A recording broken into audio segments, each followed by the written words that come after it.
Cadillacs.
We as the church have volunteers that are operating cameras that maybe even never touched a camera in their life. You start asking questions like ease of use. The ease of use has been just phenomenal to work with. It's easy to set up, super simple to operate, everything is very intuitive.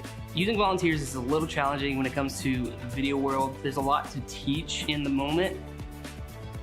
With the features that these cameras have, I'm able to show them just a few things. If someone is not very experienced, I'm able to help them from back of the control room. You don't have to have these professional operators on there that have to know every single setting of the camera in order to operate. We have the CCU operators up here. That helps us not have to tell them technical things about, hey, bump up your ISO this much. We can just do that ourselves from up here. The C70s, they are amazing. They are so mobile, compact, user-friendly. They're nice and lightweight, getting our drum shots, our band shots, all of those different angles that they can get on stage and in the audience.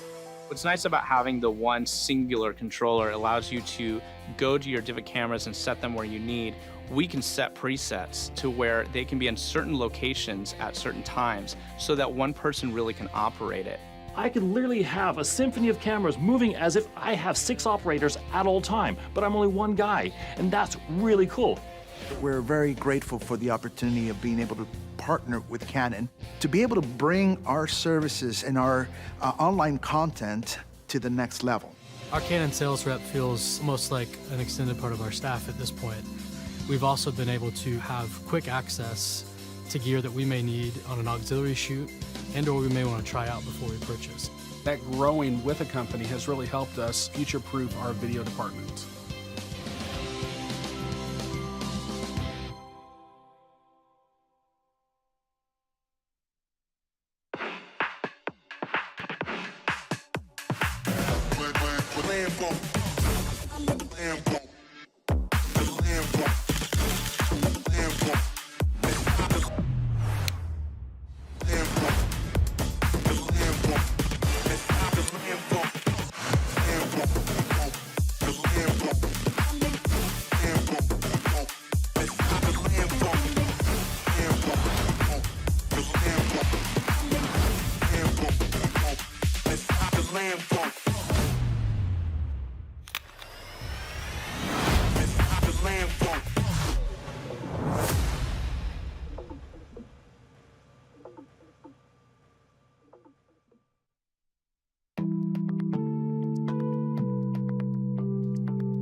name's David Bergman. I'm a music and sports photographer based in New York City, and I'm very proud to be a Canon Explorer of Light. I was actually a musician before I ever even got into photography. I was studying music production. I went to the Berklee College of Music in Boston. The funny thing was, I wound up taking pictures of a lot of my friends' bands. And everybody in the dorm wanted to come to our room and see the pictures, and then they wanted to buy them. It's funny to look back now that I make a living a lot of times now by selling prints from shows from major rock bands. So it's come full circle, and it all started back then when I was studying music production at Berklee. I started to tour with bands, starting with some smaller bands, and then eventually started working for Bon Jovi. Brought back a lot of my journalism skills because I got to just be a fly on the wall and document everything as it happened. I take that responsibility pretty seriously. I want to accurately represent what's happening and bring that world out into the open and show it in a way maybe that they haven't seen it before. So I believe that to really make it as a photographer, you have to specialize. You've got to be the best at something. So I think it's really important to separate yourself from the pack. I'll do something like the Gigapan, or I will set up remote cameras in places that you can't physically stand. I don't settle for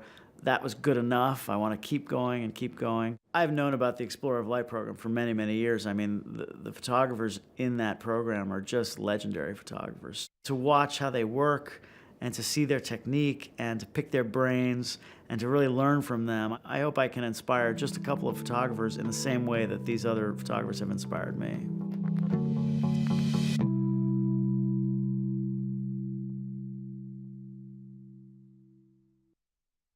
Hey there, boys and girls. My name is Jim Louvau. I am a musician, a photographer, and a music video director.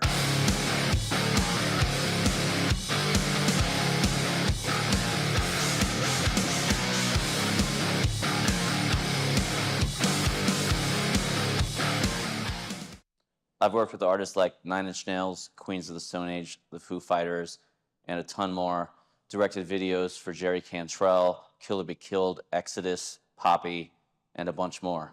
My work has been featured in Rolling Stone, Spin, Kerrang, Revolver, and more places than I can get through in 1 minute. My musical background gives me sort of a different perspective working with other artists. I'm typically trying to give another artist the same sort of environment or the same sort of experience I'm looking for when I'm on the other side of the coin. So I'm honored that my friends at Canon have invited me to be part of this live stream event where I talk about capturing video in a live setting and sharing just my overall experiences, whether you're rolling solo or you got a team.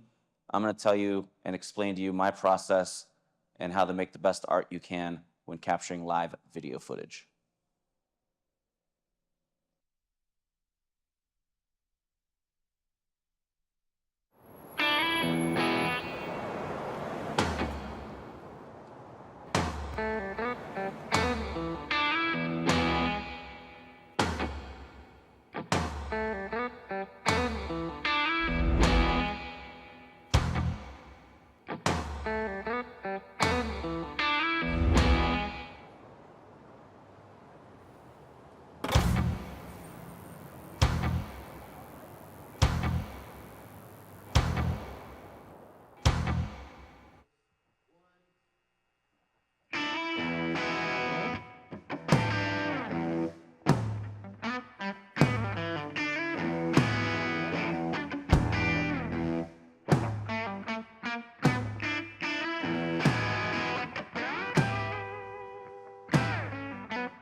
Holy cow, that was Taddy Porter getting us started. Welcome to Canon Get Up and Go. I'm David Bergman. I'm Jim Louvau. We're going to start off with Rob and John in New York. Take it away, guys, to get us started. Thanks so much, David. So excited to be here with you, and welcome to Canon's Get Up and Go event. I'm John Lorenz here with Rob Sylvan, and we are in the Canon Creative Studio at Canon's USA headquarters in New York. Super excited to be coming to you all live from New York and getting your questions in front of David and Jim, and of course, Rob and myself. So if you have those questions, jump into the Hopin platform and answer and ask away those questions. We've already seen some amazing questions come in so far. And Rob, you've got some instructions for us as well. Yeah, if you happen to be watching this on our social media channels like Facebook or YouTube, you're going to want to join us on the Hopin platform in order to get your questions posted. You can find the link to that in the description below, or the Canon team's going to put that in the chat window. And we know that you are all as excited as we are. So without further ado, back to Tower Theater in Oklahoma City. Thanks, guys. Man, welcome back here. Yes, we are in Oklahoma City live at the Tower Theater. We're so excited to be here. What a cool event we've got for you over the next couple hours. Jim and I are going to talk to you a lot about concert photography. I'm primarily a still photographer. Jim's primarily video. We're going to give you a little bit of our background, then we're going to get into all kinds of cool things like gear and settings and some creative stuff. And we have a live band here, Taddy Porter. I've known these guys for a long time. I've worked with them a bunch of times. They are awesome. You're going to get to hear a lot from them as well. But first, let us introduce ourselves. Jim, take it away. I'm Jim Louvau. I am a musician, a photographer, a cinematographer, and a music video director. I have been a professional photographer for about 18 years. I've been directing music videos for the past few years with my partner Tony Aguilera, and I've shot over 60 magazine covers and shot more concerts than I could ever remember. Yeah, no, me too. My name's David Bergman. I'm a Canon Explorer of Light. I've been a pro photographer now for 30-something years, I started out as a photojournalist, then I was a sports photographer. I did a lot of work for Sports Illustrated, doing World Series and Super Bowls and Olympics and all those things. And then primarily the last 15 years or so as a touring concert photographer. I was with Bon Jovi for a long time. Now I'm out with Luke Combs, country superstar. We're playing stadiums all around the world. It's a super fun gig. So we definitely have some credibility. We know what we're doing here. We've both been in the business a long time. I think first, what we want to talk about before we get into the technical nitty and gritty, we really want to talk about the etiquette of being a concert photographer, because it's a very small industry and you don't want to be that person that really breaks those unwritten rules. So let's go over a few of those. Let's talk about the photo pit right out the gate. Most of our work is done in a photo pit. Typically, it's the first 3 songs, no flash. The photo pit can be really tight. It could be much tighter than what we're at. It can be a little further out. But being in such a tight space, you really have to know your surroundings and really introduce yourself to people and make sure that they're remembering you for the right reasons. And David will tell you a little bit more about that. Yeah, I mean, when you're in this industry for a while, you get remembered for things, good and bad. So I think we both try to just respect all the people around us. The photo pit, like he said, can be very tight. By the way, if you don't know what the photo pit is, yeah, it's always that area in front of the stage. Usually there is a barricade, like Jim said.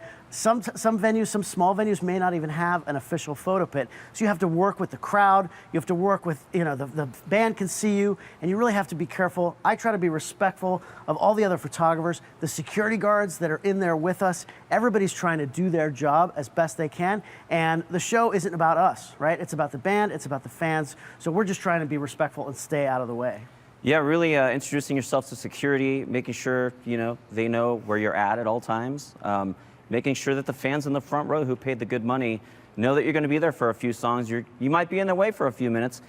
Typically, if you're just kind of explaining what you're there to do and that you're there to do a job and you're trying to capture their favorite band, people are pretty cool with it. And it's also cool to get to know the people who are at the show. I mean, we're all rock fans or music fans, and it's a really valuable tool to just kind of surround yourself with people that you've kind of got to know for the night, because there's a good chance, whether it's security or the venue PR person who's escorting you in and out of the venue, you're probably going to see them again. For sure, 100%. And then remember, like I said, the show is not about us, right? So just because you can stand right in front of fans doesn't mean you always should. Right? If you have the access and the time, and you might want to go around the venue and go up in the upper deck and make some pictures like that, as you're walking around and you're shooting pictures, before you stop to take pictures, just do a 360. Just look around you and make sure you're not blocking somebody, right? If you're blocking a fan, the show doesn't happen without the fans. So you really want to be hyper conscious of where they are and not getting in people's way. I typically wear all black. today is no exception. There is a little bit of a general rule of thumb that wearing all black in a photo pit or when you're working at a show, to not be distracted from the band or the fans, and really, you're really supposed to be a bit of a fly on the wall. Yeah, and then something else, a little thing that sometimes new photographers make this mistake, not just photographers, but anybody who gets a special pass of some kind, a photo pass, don't take pictures of those passes. Honestly, it's a security risk. If you post that photo, people can and do try to copy those things. Those are valuable passes, way more valuable than a concert ticket, because that gives you access that the general public doesn't get. So we don't want people to be able to use those passes and get backstage or get into the photo pit if they're not credentialed to be there, if they're not supposed to be there. So never, ever, ever post pictures of passes. Keep your ears protected. Wear earplugs. That's a big one for certain people. And the other thing is make sure your photo pass is visible so security can see it. And oftentimes right before, if the bigger the artist, the better chance they're going to have their own tour security. And right before the show starts, you'll see a tour security person come by and checking passes. The last thing they want to do is be moving your shirt around and try to find your photo pass. So make sure it's visible. Make sure you're playing by the rules. It's rock and roll. It's supposed to be fun, just like tonight. Absolutely. All right, so what we're going to do now, this is super cool. We've got a big production team here, and what we're going to do is both of us are going to shoot stills and video. I'm going to shoot stills, Jim's going to shoot video. We're going to have the band play a little bit, and the cool thing is what's going to happen is you're going to be able to see directly through our lenses as we're shooting. So they're going to be flipping back and forth between the two of us. You may notice with our gear, we're going to talk about what we're using pretty soon, but you may notice some monitors and some other cables and things on our cameras that you wouldn't normally see. That's for the production. That's so that you guys can actually see what's happening as we're shooting in real time. So you usually don't get that opportunity to really see through somebody else's eyes, as they say. So we're gonna have the guys play a song now. We're gonna shoot through the whole song. We'll come back and talk about gear right after that. This is Whatever Haunts You from Taddy Porter. Take it away, guys. Sonny, don't you bang your tail.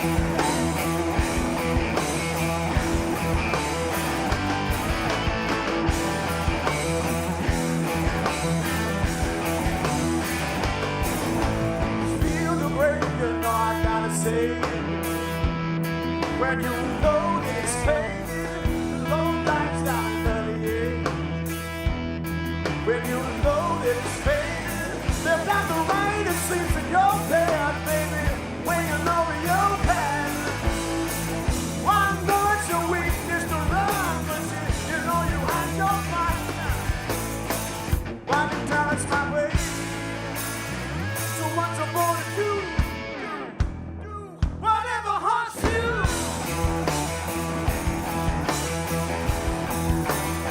Whatever haunts you.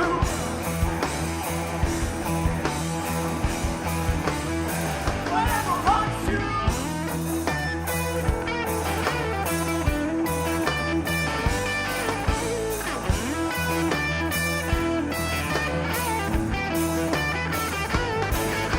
You back yourself into the worst types of places. Sonny knows how it's folded. They tell me now with the look on the face you said he's too old and they told him. But who are you to tell me these things, baby? Criticize my ways. But you should know I'm not alone. And I know just that you can hear me calling. You're gonna be old. My returns my way. What's your boy to do? Whatever haunts you.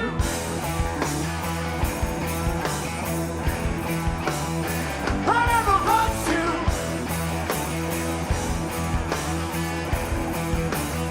Whatever haunts you.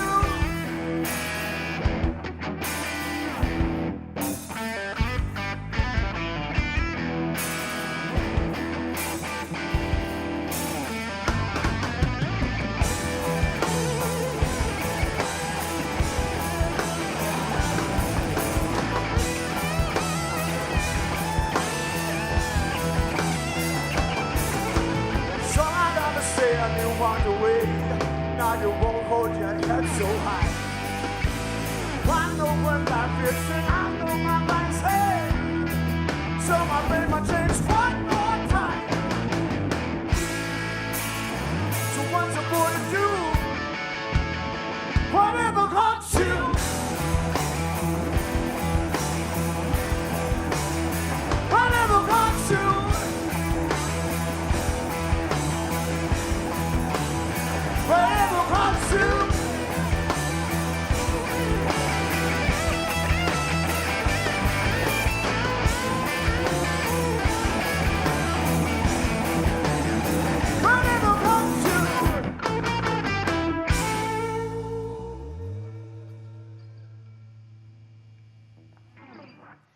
That was Whatever Haunts You by Taddy Porter, an amazing, awesome way to kick off this really cool workshop that we have where you can actually see what's going on screen as David Bergman and Jim capture these amazing images and videos. Now, our first question has already been pouring in, and we've got these selected. Rob and I are selecting these questions as they come in. If you're asking, wait, John, how do I get my question to Dave and Jim? Just pop on over to the Hopin link. Now, if you're wondering, wait, I'm joining you on YouTube or somewhere else, just keep an eye out for that pinned link, and you'll find a link that will bring you over to our Hopin platform where you can join us in the chat and ask those questions. So the first question is up to Jim. Rob, what do you got for us? All right, so I know they're getting ready, coming on. Hopefully they can hear us, so I can repeat it if they don't. But some people are curious if you guys have any insight into why only the first 3 songs. Why is that a rule? Typically, the first 3 songs are in place due to the artist not being sweaty, and also like capturing, the artist when they're not exhausted looking. They're not 15 songs into a set. We don't know what the artist was doing the night before. We don't know how long they slept the night before. 3 songs is usually like a safety net. Sometimes you'll get some of the best production in the beginning of the show and the end. So really, I feel like that's where the 3-song rule really came in. There are times where it's a little bit different. David and I are fortunate enough to not always have to only be on a 3-song limit. Most of the time, the 2 of us are able to shoot more than that. But that's sort of where that rule came from. And a lot of times that rule is in place for good reason. Really, is if you've bought those expensive tickets and you're in the front row of the show, you want to get the photographers and anything blocking your view out of the way so you can enjoy the show. And like we said, we're there to capture the show, not be in the way. And that's really where the meat and potatoes of the 3-song rule come from. Awesome, thanks, Jim. And David, we got a number of questions have come in about dealing with banding. So this is just one of representing of a bunch. How do you deal with LED light and banding in concert photography when using electronic shutter or mirrorless cameras that you guys are shooting with? Yeah, it is an unfortunate byproduct of the equipment that's being used today. Most venues now, even big giant tours like the ones that I'm on, use these LED lights. And if you don't really realize, LED lights don't actually put out a solid beam of light. It actually sends light by pulses, and our eyes and our brain do an amazing job of interpreting that, and we see it as solid light, but that's not actually the way it works. So with cameras today, it is unfortunate in a lot of cases that sometimes you will see these streaks of bright and dark areas in your images, and that's caused by those lights pulsing, those LED lights. There's really only 2 things you can do. The one thing you can do to minimize this issue is, if you have a camera, which most of the Canon R series bodies will do this, if you can choose between shooting the mechanical and the electronic shutter, for this case, use mechanical shutter. Right? If you're having LED issues and banding issues or a video wall that doesn't look right, you want to shoot mechanical shutter. That is going to minimize the issue. It's not going to get rid of it 100%, but you will see it a lot less just because of the way that works. The only way to 100% get rid of it is, honestly, you have to slow down your shutter speed quite a bit. It's different shutter speeds depending on where you are in the world. It has to do with the refresh rate of the lights. And it also does change as the lights move around, and there's different things that could impact that. But you really have to get to a slower shutter speed below 125, 100th of a second, something like that. Honestly, I don't usually want to shoot a concert at that slow of a shutter speed. So if I have a moment in the show that's a quiet moment, the artist is just singing into a microphone, and I'm seeing that kind of banding, I'm going to slow down my shutter speed, probably lower my ISO to get the right exposure, and I'm going to be able to get that picture. But it is something, unfortunately, we do have to deal with today's LED lights. It's just a fact of life. Yeah, and it's like you said, sometimes you have to do a little bit of that planning in advance, seeing what the tour is going to be doing and maybe a little bit of that advanced research. So thank you so much for those answers. And now we're going to kick it back over to you all for what's excitingly next. Believe it or not, homework is important in art.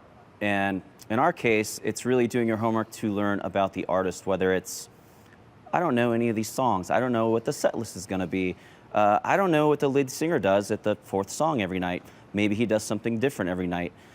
Really, like going online and watching YouTube videos or attending a show, really trying to get to know these people and kind of getting to know the artist in advance is going to make everybody's job a lot easier. And that's really like applies to being a solo shooter or shooting with a crew, which we'll talk about a little bit later.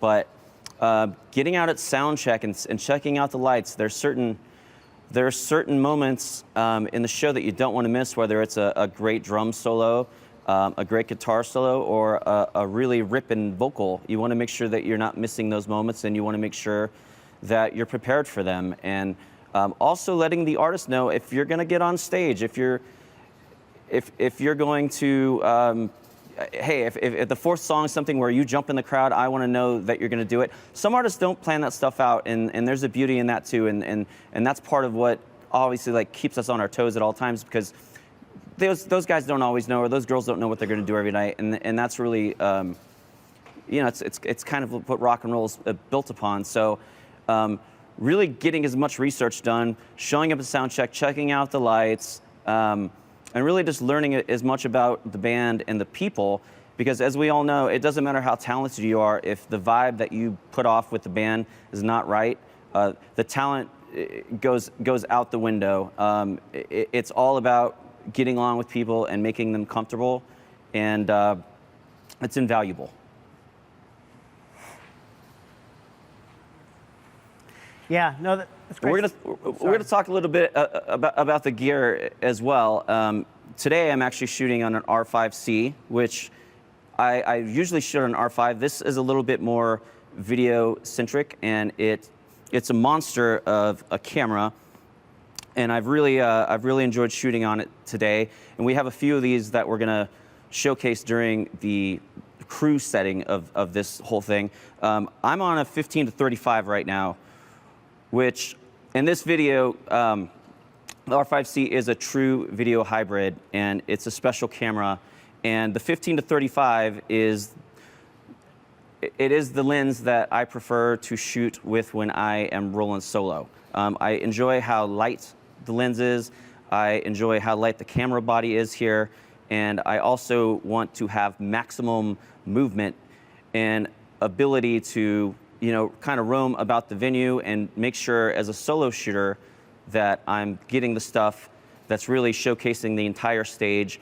And, you know, a lot of people who are solo shooters are known as content creators, and they don't always shoot full songs. You'll see like stuff that's done for reels. It's 15 seconds here, 30 seconds there. And they might be pulling audio from a recording. They might be pulling audio from a board mix.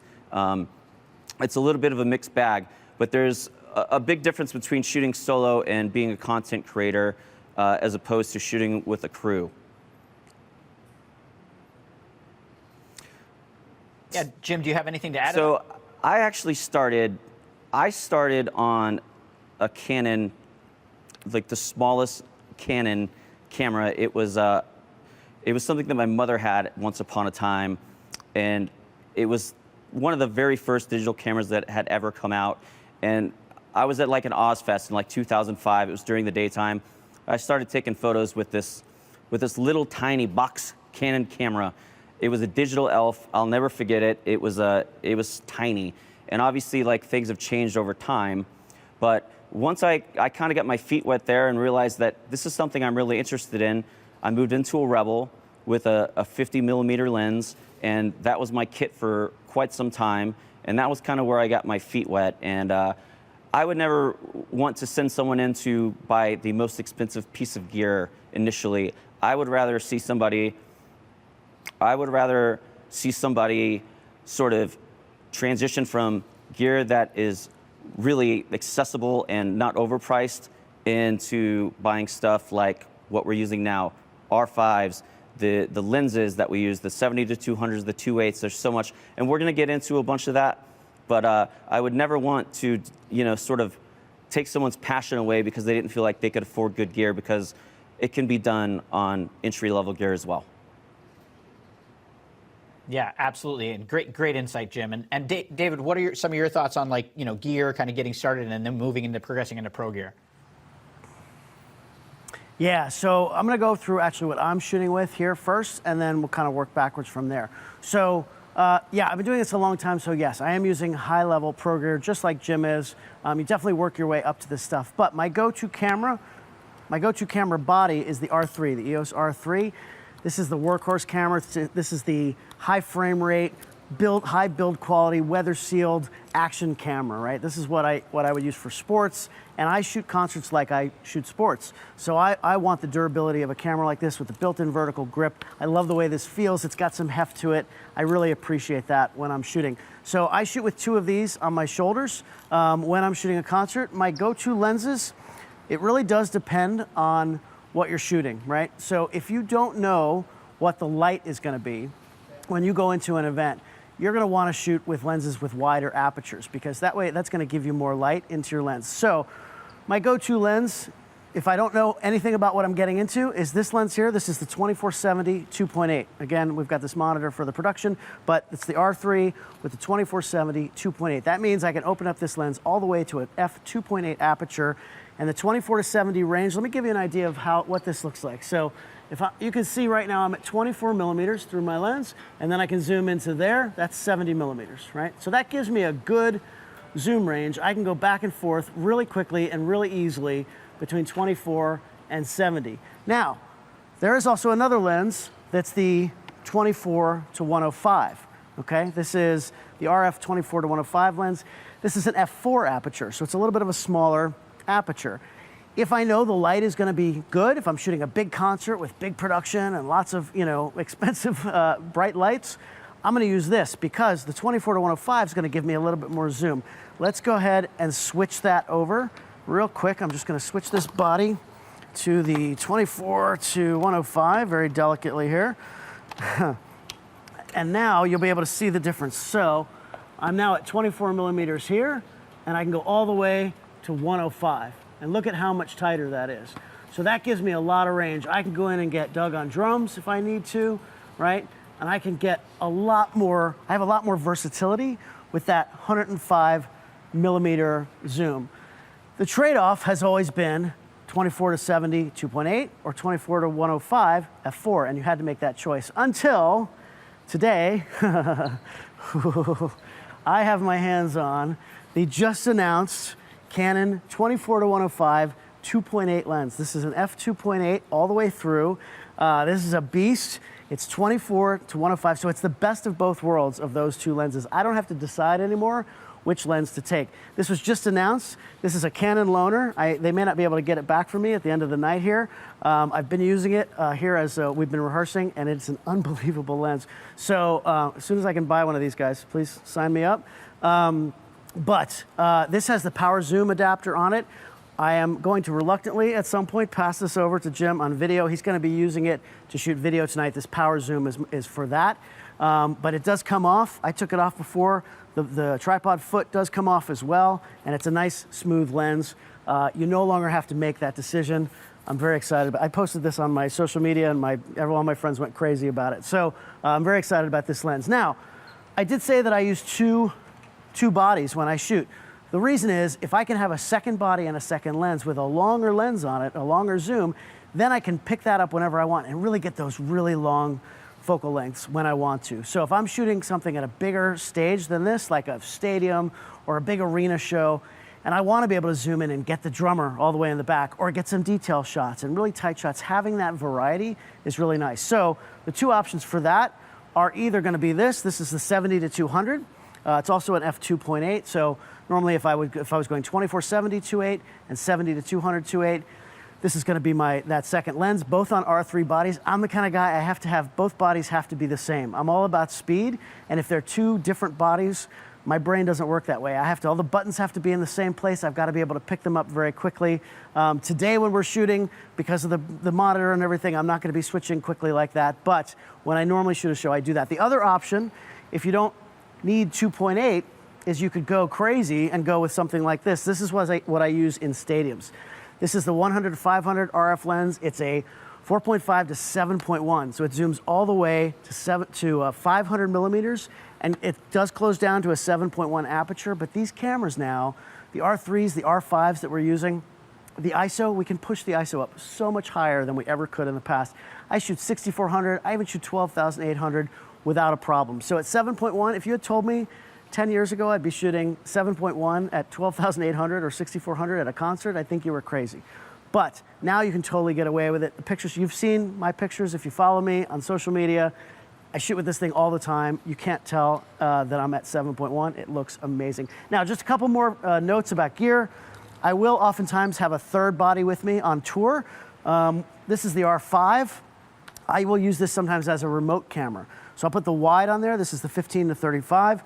I'll put that on there, and the remote, I'll put this on a floor plate. This is the platypod. I've got a ball head on here, and I use a Pocket Wizard on the top as a radio trigger. I usually wear the other trigger on my pass, so I have it right here. And I can place this, because I work for the band, I can place this up on the stage. I can put it wherever I want, as long as it's not in the way. Sometimes I'll put it in front of the drum kit or on the floor, and I can just preset it, and then I just shoot pictures all night long. I can go on stage, but I'm not up there all night long. So having a camera up there all night is amazing, because I can just take pictures whenever I want, whenever I think there's something in there and that's gonna make for a good picture, and I can shoot. If I shoot 1,000 pictures with this thing and get one great one, that's the only one you're ever gonna see. So that's the other gear that I'll use at a show sometimes. Now, obviously this is very high-end gear. It's very expensive gear, I get it. Not everybody's gonna have access to this, and you're not gonna start out this way, certainly. So if you're just getting started, then you have a lower budget, what you want to do is you really want to focus first on the lens, right? Think about the lens that you need, the focal length that you need, depending on what you shoot. So if I'm shooting a concert, I probably want a wide aperture, because again, you don't know the light. If you're shooting at a club or somewhere where there's not a lot of light, you're going to want something like a 2.8. So I would get something, for me personally, I like something like this. This is a 16 millimeter 2.8, very small lens, very lightweight, inexpensive lens. It's a wide, it's a prime 16 millimeters. So it's going to be limiting. It's going to be limited as far as what I can get from that, right? Because I can't zoom in or out. It's only 16 millimeters. But if I'm right up against the stage and I get right up in there, it actually can look really, really nice. This is the R50 camera, the EOS R50. It's got a great focus on this. It's got subject detection, all of that stuff. So it's going to help me make great pictures. You're just not going to be able to get as many different, the wide stuff, the tight stuff, all of those things that I can do with those big lenses, you're not going to be able to do with this. But when you're just getting started, it's really about your brain and your heart and capturing those moments. And so use the gear that you have, and you can absolutely make some great pictures with that. And of course, amazing knowledge. David, you know that photographers love to talk gear. So the questions have been pouring in as you've been talking about gear. So Rob's got a couple questions we're going to shout out to you that are right on the nose of gear. All right, first one's up. Lee asks, why not the RF 28 to 70 f2 L USM lens? Oh man, I love that lens. That is a beautiful lens. I think that was my favorite lens until the 24 to 105 2.8 just got announced. It's a beautiful lens. For a concert, honestly, if you don't need f2.0, then I'm not going to use that, right? Because it's more of a limited range. It's 28 to 70. f2.0 is amazing to have. It's a beautiful portrait lens. What I did when I first got that lens is I brought that on tour with me, and I was using that backstage because it's like 3 prime lenses in one, right? You get a 28, a 50, and a 70, all at f2, which is insane that you get that in a zoom. So it's beautiful for that. For a concert, honestly, I want more range. So I'd like to have 24 to 70 or 24 to 105. And if you don't need f2.0. Now, if you're at a club with not a lot of light, then yes, that's absolutely the lens I would use. That 2.0 is a beautiful piece of glass. Yeah, great point. And sometimes, we're attracted by those little numbers that take us a little bit further. Well, the chat is very excited to hear what's next. We're excited to keep the bass drum kicking. So it's right back over to you at Tower Theater for what's next. All right, I think we're going to shoot another song. So Taddy Porter, you guys ready? All right, this is going to be I Gotta Love from my friends Taddy Porter.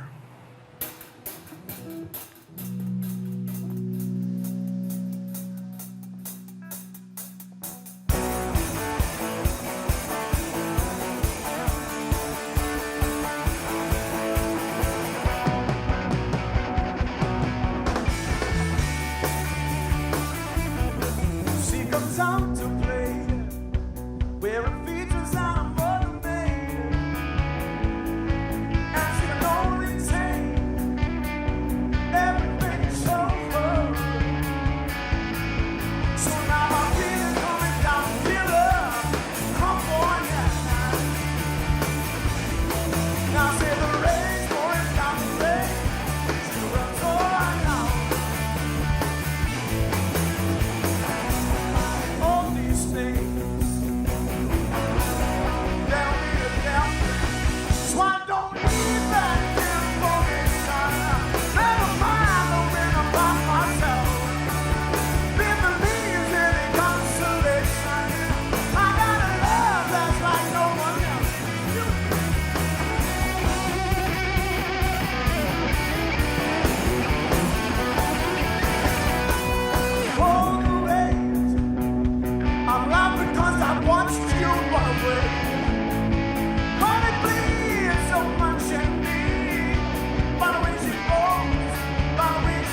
That was I Gotta Love by Taddy Porter, coming to us live from Tower Theater in Oklahoma City.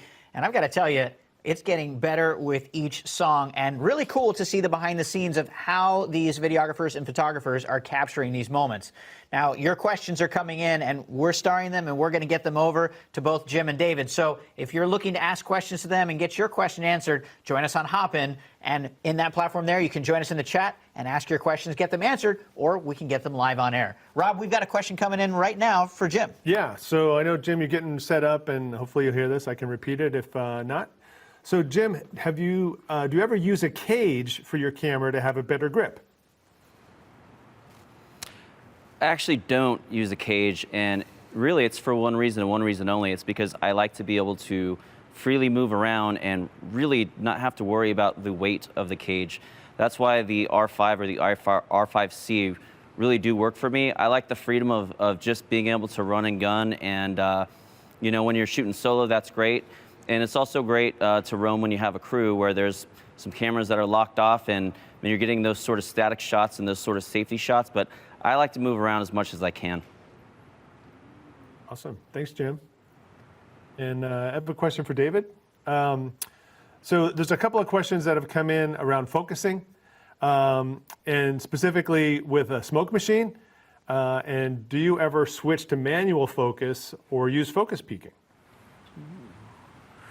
Boy, I have not switched to manual focus in a long time. I don't think my eyes can do it anymore.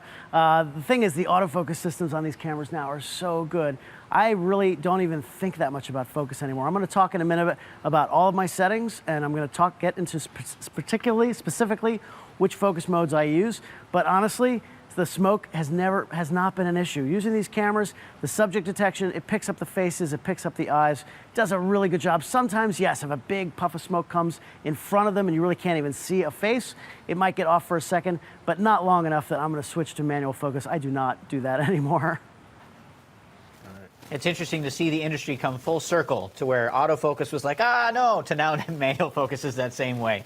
I know the chat is looking forward to diving into that specificity, so right back over to you, David, and we can talk more about settings and what you do to get the perfect shot. Totally. So real quick, let me just go. You guys can see through my camera. So I'm just going to show a few of the pictures I've shot, because you've been seeing me shooting, but you haven't actually seen some of the pictures. So just to scroll through them real quick, this is obviously in real time. When the show starts, I want to get the lead singer first, but then I want to go around. I want to make sure I get something of all the band members, right? So I was using the 24-105. So I'm going to go in as tight as I can on the drummer. Then we've got Joe here on guitar. And I'm going to shoot, just to get something good of each band member at the very beginning. I went over to Kevin, and I got, as much as I could of all these guys. And then I start really looking to make pictures. Something like that, that's a moment I'm going to keep, right? I shoot sometimes thousands of photographs a night, right? But I'm only going to pick the best photos for you to see. So you guys are seeing my raw take here, which I normally don't show. Normally people don't get to see this. But I'm looking for those moments, right? I'm looking for faces like that. That's always something really nice to get. When I feel like something's about to happen, I'm gonna lay down on that button and I'm gonna shoot through it, and hopefully you get some really great action. We had a guitar solo here, so he was right up in front. I got just under him as best I could to get an interesting angle. Details, I'm always zooming in and looking for that kind of stuff, right? So, and then, I'm shooting wide, I'm shooting loose, I'm tighter. I'm trying to mix things up as best I can. Let me just finish going through here just to show you what I've got. Pick out a few good frames. That's pretty nice right there. You get some hand motion there, something that's a little bit different than just somebody standing in front of a mic, right? I also really want to see the face, so that's really nice when you've got that. I want to try to get the whole band in a shot whenever I can. So if I can pull out a little bit, zoom out, and just get all four guys, that's not always possible to do, depending on the way the stage is and how you can move around. So you're getting an idea. Look at that. Like that's 24 millimeters. Sometimes people would think that that's wider than that. That's the 24-70 that I'm using, and that's really wide. It's because I'm so close to him. I got right underneath him there, and that made for a really good shot. So you're getting an idea of what I was doing. Again, you saw me as I was shooting. As soon as two guys come together, I'm always going to shoot that because the interaction is usually pretty nice. Look at that. That's pretty nice right there. Then we got all three of them. Look at that. That's pretty good. Oh, we're blocking Kevin's face just a little bit. That's a little better so we can see his eyes. That's the kind of thing I'm going to look at when I'm picking which pictures. I'm going to go through this series and go, okay, I like all three. guys here, but like that frame, you know, Kevin's on the far right, his eyes are blocked. That one's a little bit better. We can see his eyes. So that's the kind of stuff I'm looking for when I'm picking frames. So that gives you an idea of what I'm doing as I'm shooting. Now let me go through the actual settings that I'm using, because here's the thing. Exposure is a big deal at a concert. You probably know you set your exposure triangle, right? You've got your 3 settings to change how bright or how dark your images are. Shutter speed, aperture, ISO, and you have to change that to brighten or darken your image. A concert, the light is changing constantly, right? And that sometimes can be difficult to keep up with. So I know you guys know exposure triangle, but just real quick, I'm gonna go through each of these settings. We've got aperture is how wide that lens opens up. Shutter speed is how fast the image is exposed for. The faster it is, the more you're going to freeze the action. And then ISO, and yes, it is ISO. It's not ISO. It's not an acronym. I'll fight you on it later if you know in the comments if you don't believe me, but I'm sticking with that one. ISO is basically kind of like a post-processing boost almost, but it's in the camera. It's much higher quality than doing it after the fact, but it's a voltage boost to the sensor. It just brightens up your image a little bit. So by pushing your ISO up, you're gonna bring that up. Now, you probably know with ISO that as you start to push it up, you're gonna get some noise. And a lot of people care a lot about ISO noise. Some of you out there may care an awful lot about ISO noise. Guess what? You're the only ones that care about it. Most people who are looking at your pictures, I promise you, if you make a great picture, nobody's ever said to you, man, what a great picture, but look at the noise in the dark areas, in the shadow areas. It's never happened, right? ISO noise today doesn't look like it did 20 years ago. The cameras today, these R3s, these R5s, even the R50s and the R100s, the high ISOs on these look so good now that any noise that you do see, in my opinion, it looks like film grain, and it can be pleasing sometimes. It doesn't bother me, ISO noise. So I know some of you are very concerned about ISO noise. It does also depend on what you're shooting for. If you're a fine art photographer and you're making giant prints for display, you know, in an office that's gonna be 20 feet long, you probably wanna keep your ISO as low as possible. For a concert, especially if it's gonna go on social media, it's gonna be this big. I've made beautiful prints. I've had coffee table books with images at high ISOs. Trust me, nobody cares about high ISOs. If you need to boost your ISO to get more exposure, then you're gonna do it. So then what you're gonna do is by setting your exposure, I feel like your exposure is part of your style as a photographer, right? Some photographers want their pictures to be super bright, right? You might be a wedding photographer or a portrait photographer, and you like high key, punchy backgrounds and oversaturated colors and really bright images. That's fine. That's part of your style as a creative person. Maybe you're an artsy photographer and you're dark and moody and you like a completely black frame with just a little sliver of light in it, right? You could put 2 photographers right next to each other looking at the same scene, and they're going to expose it completely differently. They might. That's part of your style as a photographer. So I believe it's important to set your exposure, your 3 exposure triangle settings, manually, completely manually. I'm not a snob about it. I'm not saying you're not a real photographer if you don't shoot manual, but you are a creative person, right? And the idea is to create an image that's how you want it to look. And the cameras are very smart now. They're going to do a good job in getting you scientifically a good overall exposure, but you might want it brighter than that. You might want it darker than that. So if you take control, if you let the camera set at least one of your exposure triangle settings, the camera's going to make the decision how your image is going to look, how bright or how dark your image is going to be. So I don't want that to happen. For me, when I'm looking at a picture, at a scene, what I'm doing is I'm looking at the face. All I'm looking at is the face of the person. So I want to see, I don't really care that much about everything else. I really want to see what the face looks like, and I want that to be not too bright and not too dark. So the light is going to be changing around. So the technique that I've developed for shooting concerts when it is changing quickly is all about eliminating variables. And what I mean by that is with my exposure, if I can set 2 settings and set them and forget about them, then I can just leave one of my exposure triangle settings to adjust my exposure. So for a concert, I believe ISO, I can set, I know it's going to be high. In my case here, these R3s, I've got them set at 6400. Those look great. I'm not worried about 6400. It looks awesome. I don't need to go down from that at all, right? So those are that's a 6400. I also have opened my lens as wide as I can go. I'm at 2.8. I'm at a wide aperture, letting as much light as I can in. And then I'm just going to adjust my shutter speed when I need to. So let me give you an example here. So if we can get some concert lighting here, some stage lighting, show what it's like during a show, and I'll give you an idea so you can see through my camera. All right, so here's the thing. Sometimes the lead singer might be in a spotlight. He might be much brighter than everybody else, right? This is actually lit pretty well. They're actually pretty even here, but when I'm zoomed in, I'm looking at Andy's face here. So to me, that's a pretty good exposure, right? So I'm at 12,800. I don't need to be there. So let's go to 6,400.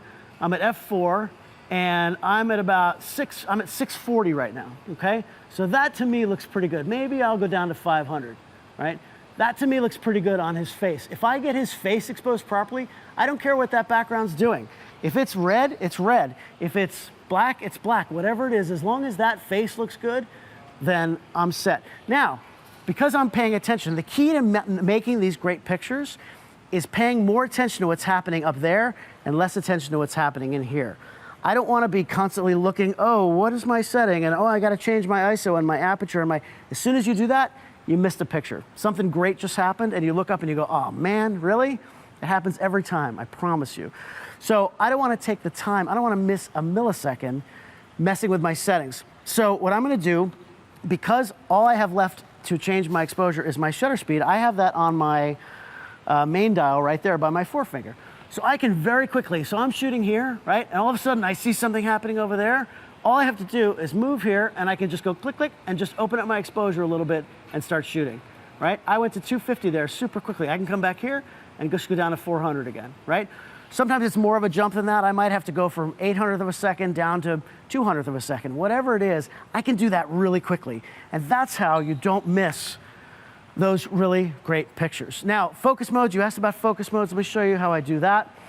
Every camera's a little bit different how you do focus modes. These things have such great subject detection now. So I use subject detection, and what I do is, because I'm also using back button focus, the combo of shooting servo and back button focus is the best way to go. I don't use one shot, I use servo. What that means is that as I hold down this back button, this AF on button, when I'm holding it down, my focus motors are going to be active and it's always going to be focusing. If you're on one shot, it's going to find focus and then it's going to lock, it's going to stop focusing. I don't want that. They're constantly moving around.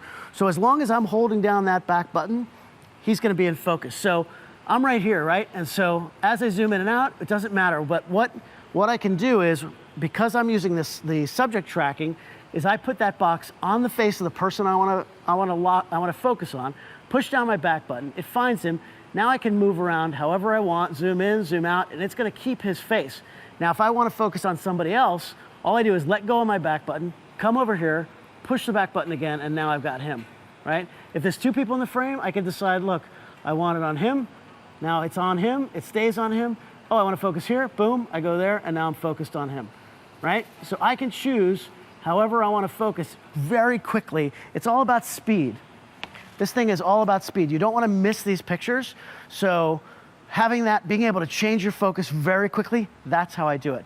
I'm using that subject detection, the face detection. It's picking up the eye. If it doesn't see an eye, it looks for a face. If it doesn't see a face, it looks for a head. If it doesn't see a head, it looks for a body. It's kind of amazing, the algorithms in these cameras to find people. I'm also shooting bursts. I shoot burst mode all the time.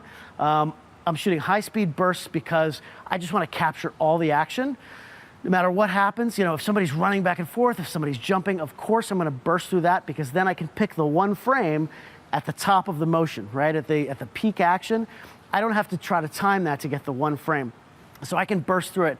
I don't shoot 30 frames a second. I know you can shoot 30 frames a second, but that's a lot. That's too many for a concert. I usually shoot in that 12, 14 range.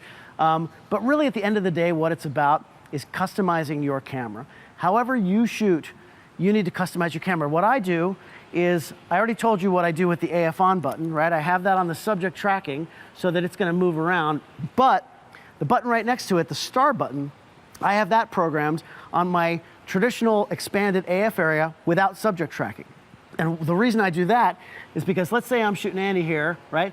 And then I zoom in and get his hands on the guitar. Well, if I'm on face subject detection, it doesn't really know what to look for, right? It doesn't see a face, and is it gonna focus on his hand? Is it gonna focus on the guitar? Where is it gonna focus? it doesn't know what I want. So if I go to the other button is just my expanded AF point, and it stays right there. It doesn't move around. It's just going to lock focus wherever I put it. Not lock focus. I'm on servo, so it's going to move. But if I put it there, it's going to lock there, and I can focus and recompose. If I want it there, I can do it there. That way, I can switch back and forth super quickly between those two modes. It's totally up to you if you want to do it that way. That's the way I do it. It works for me for action, sports, concerts. Every photographer is different. There's a register recall function that you can set up, so you can put that on a button and it'll change a whole bunch of settings for you while you're pushing that button if you want different exposure and different focus modes and all that. These cameras are insane with how customizable they are, so you have to figure out what you need to set it up for your style of shooting, and that's how you make some of the best pictures possible. Jim, let's talk about video. Great information, David.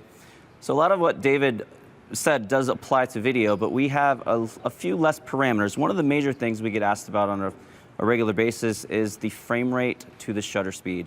And typically, you're going to have your frame rate, it's usually at 23.98, which means we typically double it, so it's 50. For the sake of the live stream, as you can see on my camera, it's currently set at 29.97, and half of that is 30, which is what I'm currently set at right now. I really do ride the ISO and the aperture, but for the most part, those parameters are kind of set in place. And I'm really looking for more. The lighting is typically it's typically more consistent on the video side of things. And if you do have more than one camera going at once, there's going to be times where it's going to go dark. There's no way around it. And that's why shooting with a crew is valuable, because if you run into a dark spot and you have someone shooting B-roll, or if I decide to go on the stage and it's really dark, there's typically another camera, which we'll talk a little bit about camera placement and having static shots and also having movement to sort of complement each other. But that's sort of the meat and potatoes of the frame rate to shutter speed ratio. And now I've got the 24 to 105 2.0, brand new. This is the 2.8. I'm sorry, and I do have this beautiful, beautiful, beautiful power zoom adapter, which has been really great for really bringing a more cinematic approach to shooting concerts. And just this lens is it definitely has like an old school kind of camcorder vibe to it, which I'm really excited about, and we're going to show this off here during the next song.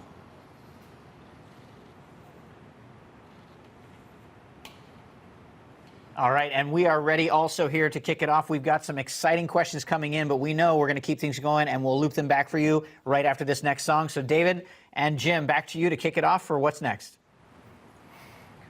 All right, I have switched to the 7200 for this song. Again, normally I would be switching in real time, but I'm going to use the 7200. We're going to have another song from Taddy Porter. This is Mama.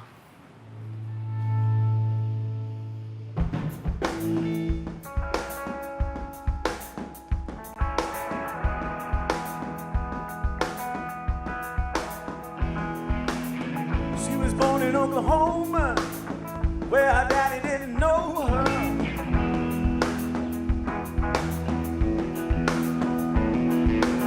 She made a dollar selling dresses when she was living down in Texas.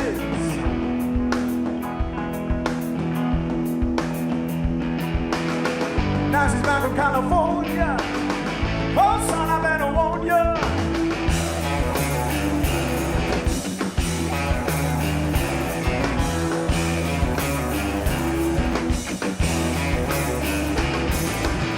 Go bring your mama to the party. Getting mad when she gets down. You know she gets a little naughty when that bottle gets passed around. Take time to drink your bottle, wine go all around. Go bring your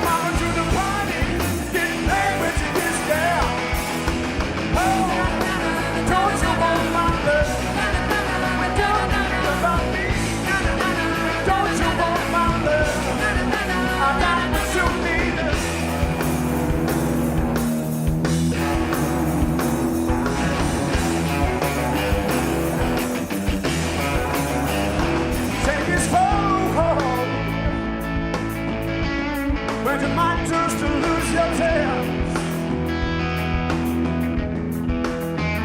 You got to move, baby, 'cause this might be the very last dance.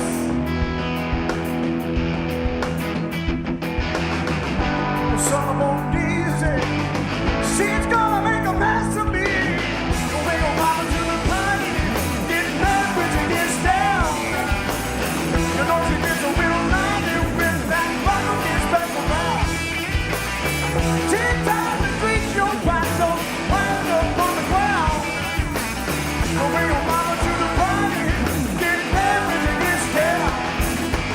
Oh, don't you want my love? Don't forget about me. Don't you need my love? I like what you need.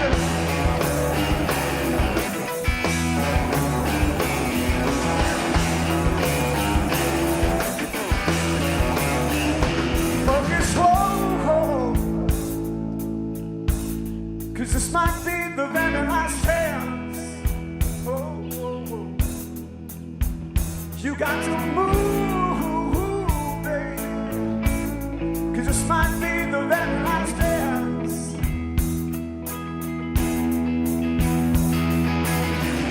You know she ain't easy. She ain't here for the company.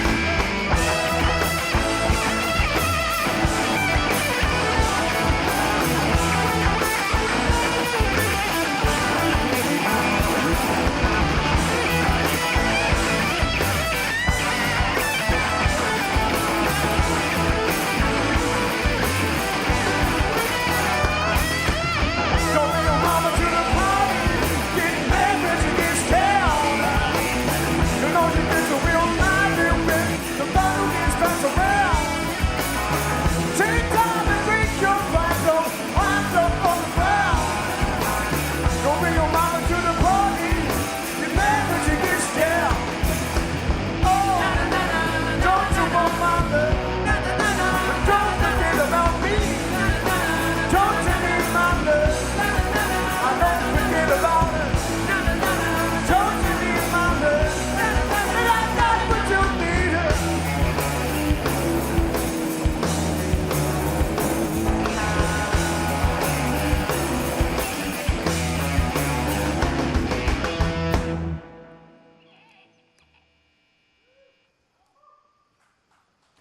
Live from Oklahoma City, that was Taddy Porter with Mama.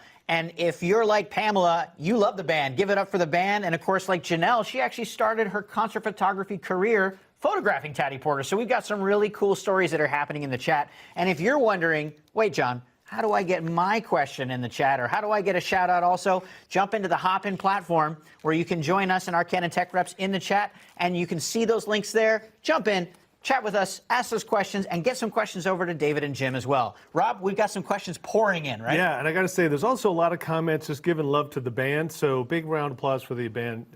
Everyone in the audience is really enjoying the music. So first question is for Jim. I know he's just getting set up here. So put this up on screen. So Jim, how long do you film per song? Is there something that you wait for before you start to record, or do you record the entire song? Let it rip for the whole song, always. There you go. Yeah, get as much content Don't as you miss a can. You thing. can always edit it down later, right? Leave it on the cutting floor later. Get as much as you can. Absolutely. Absolutely. All right. And there were some questions, Jim, just around your frame rate. I just want to make sure people understood why you made the choice you did for your frame rate and your shutter speed. It's specific to the stream this evening. Right now I'm shooting at 1/30th of a second, and the frame rate's currently at 29.97. Typically I'm at 50 frames a second and 23.98. It's pretty standard.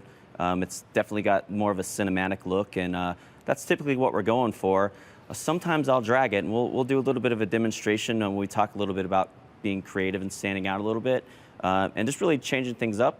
But yeah, as you can see, once I'm dialed in, I'm not making a whole lot of changes. I'm really, like David said, once your settings are where you want to be, we're definitely more in tune with trying to be creative and making sure we're not missing shots. All right, awesome. Thanks, Jim. Question for David. Let's see if I can pull it back up here. Here we go. Do you have any tips for getting interesting photos so that they don't all look the same when you've been shooting, these 3 songs? Maybe the light hasn't changed too much. How do you get something that looks really different?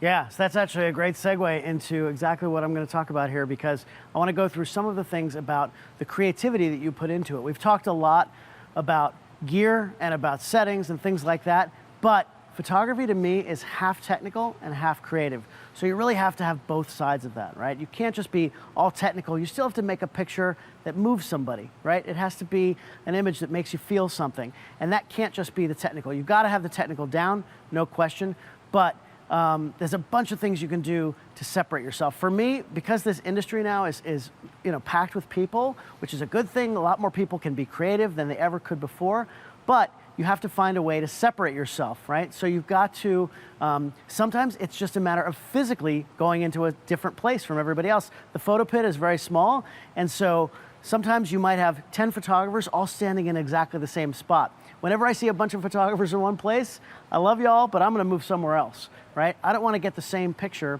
as everybody else. So sometimes it's a matter of just physically going somewhere else. Also, when I'm shooting, if you were watching through my feed, I'm looking for those little moments, those little 500ths of a second, those 1,000ths of a second, those things that maybe the human eye doesn't even see, the audience doesn't see, right? Those little facial expressions. That's why I went to the 70 to 200 on that last thing. Actually, I can show you a few of those pictures here real quick, because I was shooting super tight. So let me back up to the beginning of that song. But that whole song I committed to shooting with the 70-200, and you can see how tight I am, right? Those pictures are definitely different than the ones I was doing earlier with the 24 to 70. So I'm shooting, I'm shooting tight. I'm trying to get some really unique angles. I'm moving around. I can get things with this lens that I can't get with the 70-200. And again, sometimes it's just a matter of facial expressions. Sometimes, that's sweet right there.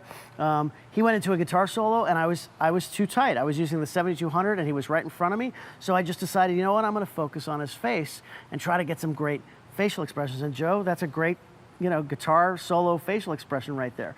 There's a whole bunch of these like that, right? And it's going to give me some options. So that's the kind of things I'm doing. Look at that. I saw the shoes. I don't know what that is. Snakeskin, maybe? Maybe fake? Fake, of course. But, the guitar came up like that, so I'm looking for things like that. That's the kind of stuff I was shooting. The hand went up at the end. I was going to, if there was a finger up, I was going to zoom in on the finger, but it never came up. So those are the kind of things I'm going to do. Even if you have the access and the time, I like to do what's called a high-wide shot. I'm going to go to the back of the venue. I'm going to go all the way up to the upper deck if you're in a big arena or a stadium, and I want to make a high-wide shot showing the entire place, right? Because that's important to show. It's important to show, obviously, if you're in a stadium with 60,000 people, that's a great scene setter. That's a great picture to show this giant crowd here for the show. But even if it's your friend's band playing at a club in front of 10 people, get a picture of that too, right? It's important to your friend that, hey, 10 people paid to come see them play. That's awesome. Document that. And as a bonus, if they're playing in front of 50,000 people one day, that'll be really nice to have that picture of them when they were playing in front of 10 people. So every show, if you have the time and the access, I always like to go and do the high wide shot. When I do that wide shot, sometimes I just do it straight, just a normal wide shot. Sometimes I'll look for things in the foreground, like fans cheering and things like that. That's nice sometimes to have some depth, some three-dimensionality to your image. That's always nice. Also photograph all the band members. You saw I was doing that. Equally, I was trying to go around the horn. The mistake sometimes people make is they're photographing a big celebrity and they come out and they want to photograph that person. Of course, get that person first. But then I like to go around the horn and get every band member. Anybody who's on stage is important. They're all great musicians in their own right. These guys are all amazing. So I want to make sure I have pictures of all of them. So do that. And then you could see what I was doing also with the lenses. I was zooming in and zooming out. I'm oftentimes looking for those little details, little things like the shoes, little things like, hands on a guitar, belt buckles, all kinds of little things like that. Sometimes there's set lists on the stage, or there might just be a guitar sitting around or something. Look for those little details. Again, the audience doesn't see that stuff. They can't get as close as you can. So you're the eyes of your viewers, you're the eyes of your people who are looking at your pictures. So bring them places they can't go otherwise. Also, traditional composition rules still apply. Rule of thirds, we all know rule of thirds. It still works, even in action, even in concert photography. Use rule of thirds. You could see in a lot of my pictures where I was placing the subjects, usually I was using that rule of thirds. I try to shoot wide and medium and tight. I'm zooming in, I'm zooming out all the time. Watch your backgrounds. Backgrounds are hugely important. They can be distracting. So when I'm shooting, I'm oftentimes looking at the background and I'm moving a little bit left, a little bit right to try to either frame my subject around those lights or trying to get rid of something that's in the background. I don't like to Photoshop those things out. I don't do that. I'm an old photojournalist. I don't touch it. I want to shoot it right the first time. So I'm going to be watching that background. Also, something I try not to do, when you photograph somebody singing into a microphone straight on, it's not a good picture. It looks like they're eating the microphone. Don't do that. It's not a flattering photograph. It blocks their face. You can't see their facial expression. If you can, I try to get to the side, or I'll wait until they move away from the mic to take a breath, right? They oftentimes, in between lines of a song, most singers know they have to move away. Otherwise, it's going to sound like that into the microphone. So they usually will move away. So wait for them to get away from the mic. Try to get them from the side. That way you don't have that straight on mic, straight in their face. Really, what I'm trying to do is tell a story, right? I'm not trying to get just one great photograph. If you're a beginner and you're just starting out, that's great. Make great single photographs that you can print and frame and hang on your wall. What I'm trying to do, if you're a little bit more advanced, I like to tell a story, right? And that takes a series of pictures, 6, 8, maybe 10 pictures. If you're doing that kind of work where you have the time, and even if you only have 3 songs, you can absolutely do it. Using some of these things that I was just talking about, putting together a package of images so it's not all the same, standing in the photo pit, shooting the same focal length of the same angle, of the same expression all night long. There's no reason to do that. You want to mix it up using all these things, details and wides and moments and all, using rule of thirds and all of that stuff. And you combine that all together and you can make some really unique photographs. Does that answer your question? Absolutely. Well, and it actually brought up a lot of questions, but one of the things that comes up often as still photographers now, especially in the mirrorless days, is you now have the option. Of course, we know we're in a very special circumstance today where you're using the electronic, kind of adapter on the viewfinder on the top of the Atomos so that we can see what you're seeing. But do you find yourself using an electronic viewfinder or the back LCD when you're shooting now that you have the luxury of both? Yeah, I like shooting. I like having the viewfinder up to my face, so I always shoot through the electronic viewfinder. I think it's more stable that way. Just having that extra point of contact, holding the camera out in front of you, is much harder to stabilize.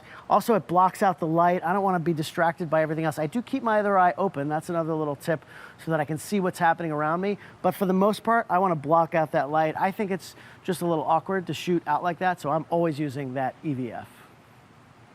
Yeah, makes perfect sense. And of course, when we talk of the world of video and the world of stills, we're using often the same types of things in very different ways. So, Jim, I know that you have a demo for us about shutter speed that's going to be very interesting for some of us. Yeah, there's something, especially in a lot of 90s music videos, they were really creative with some of the different techniques that they used back in the day. And dragging the shutter, it's something you can't get away with for like an entire song, but just to sort of give you an example of a way to be creative and kind of change it up. If you've shot an entire concert, or whether it's something that's coming out on a DVD, or it's something that's going to be in post-production, and there's going to be 5 or 6 or 10 or 15 songs, anything you can do to keep people's attention and really keep people engaged is always a good thing. I'll do the shutter drag and get the band playing a little bit of a tune here. You can see a little bit about it, of what we're doing here. The other thing I do sometimes is I use filters, but let's do the shutter drag and show the people at home what's going on.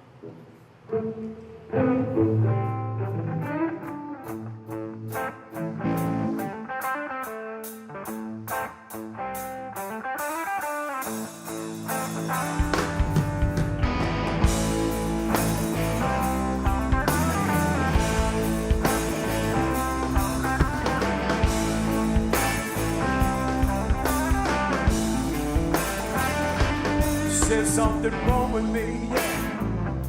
It's not what you can see. But now don't you hold her down. Can't you see she's trying to say you need some love, need some light. You need to break that gentleman hold. Can't you see that you're not the sweetest? So you better leave. Yeah, yeah, alright. Oh, yeah. Yeah, yeah, yeah.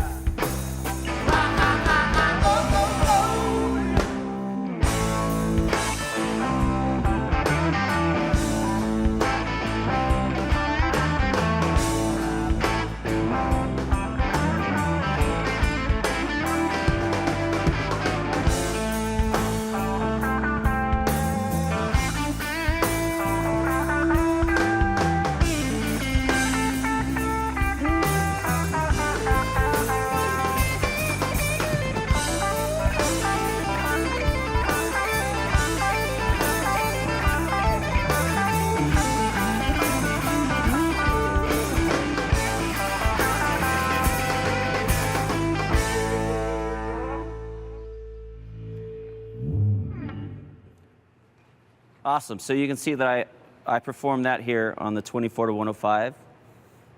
And it's just a different vibe. Sometimes you got to switch it up just a little bit. And I feel like there's certain artists that applies to. And I really liked what he did with the guitar solo right there. And I think it makes total sense. Something you don't want to leave too heavily in, but just adding some flavor and a little vibe there is never a bad thing. Let's send it back to New York. And well, exactly. Thanks, Jim. And speaking of, that awesome guitar solo, we have a question that came in about audio. So a lot of people have asked this, but I'll put this one question up. How do you handle the audio? They don't see an external mic on your camera, so maybe you could speak to that. So 9 times out of 10, if you're a single shooter and doing what they call content, you're going to be using audio from like a record recording or something that's already been done at some time in the past. With concert stuff, we typically work with like the front of house engineer, and if it's something that's immediately going to come out, they'll do like a live board mix. So there's something. The live music is not supposed to feel sterile, and things not being perfect, it's not important to every band. The other thing that we do is if we have something that's going to come out later on, a lot of times we'll take the tracks and the band will work with a mixer or an audio team, and they'll actually go and mix the tracks, and then that'll be the actual audio that you hear when something is actually released. And we typically just go and slide it in right after we have that mixed audio. We just mix with, when we're doing the editing, we just sort of use whatever audio is coming out of the camera. It's not super important in that case. And that's kind of the nuts and bolts of that. Yeah, absolutely. And we at the studio and in the chat are very excited to keep this going. So David and Jim, we'll kick it back over to you to keep this party going. Yep, we're going to shoot another song, Taddy Porter. This is King Louie.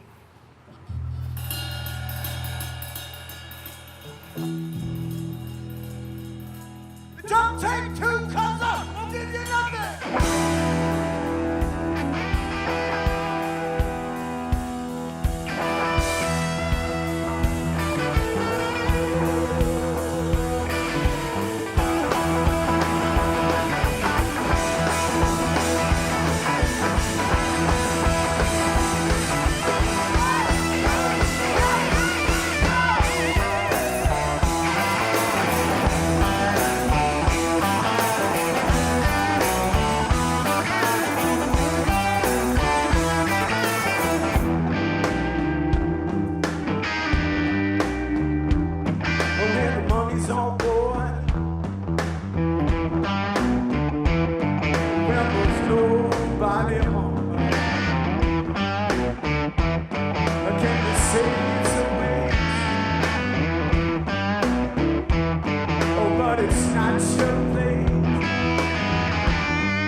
You can take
so and so. Now if it wasn't okay, how come you told me to stay? Would you say it's something? You can take this from me. Now when I know you're not alone, sitting wait by my telephone, I got no time to say, got no time to rave. But when she goes, I got to let it go. Cause it walks like a man, he talks like a fool. Out of this time I know the new saying, you know, you never. So I see the rest and you know it for me. That's why I take this for me. You know you never.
The jams keep getting better and better, and I am loving this workshop more and more every time we run through this.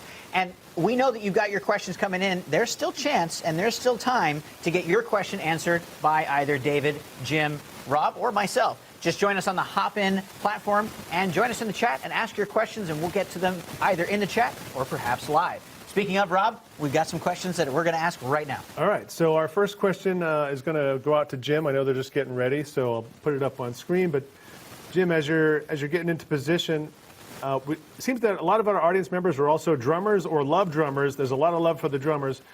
Do you have any tricks for getting the drummer? They always seem hidden.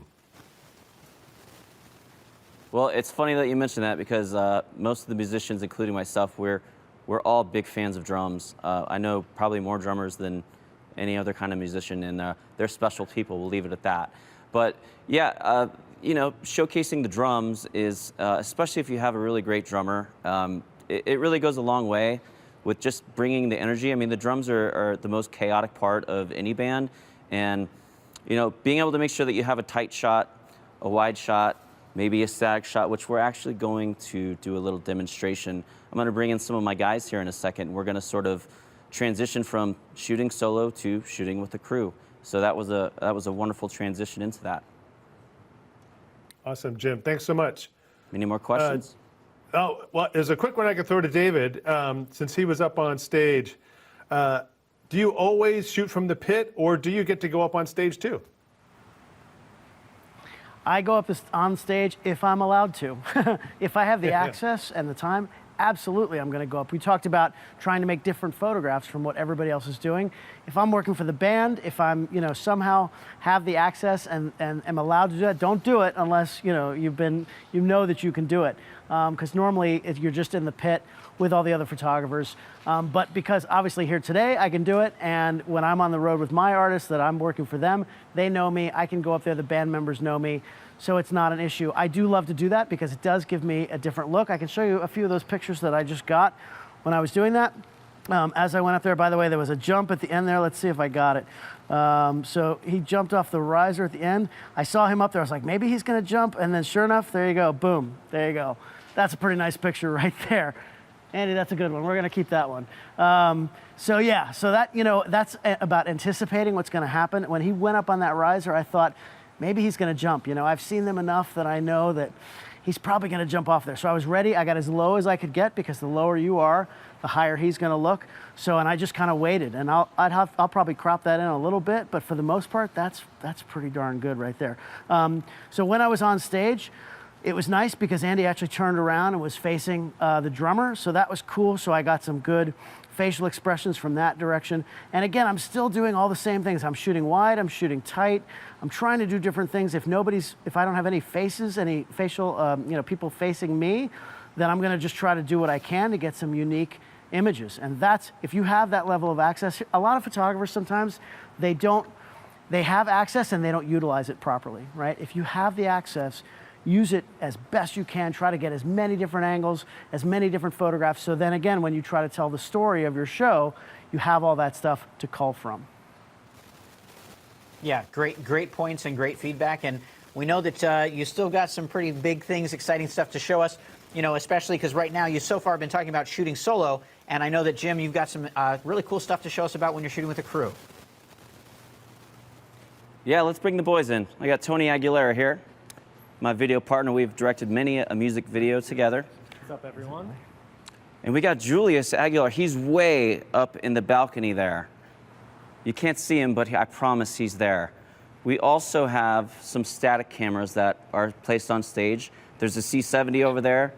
There's an R8 behind the drummer with a 16mm lens, a fixed one, that will absolutely show how awesome our drummer Doug is here. Tony's on a 24-105 4.0, and I am on this wonderful 24-105 2.8, and I'm really digging this power zoom adapter. I can't tell you that the cinematic quality of it is really cool, and I think that if you go to bedfords.com, you can pre-order this baby. Better get to it before Bergman does. He's around. He might be doing it right now. He might be doing it. So let's go ahead and show everybody what it looks like to have multiple cameras going with a crew for this next tune.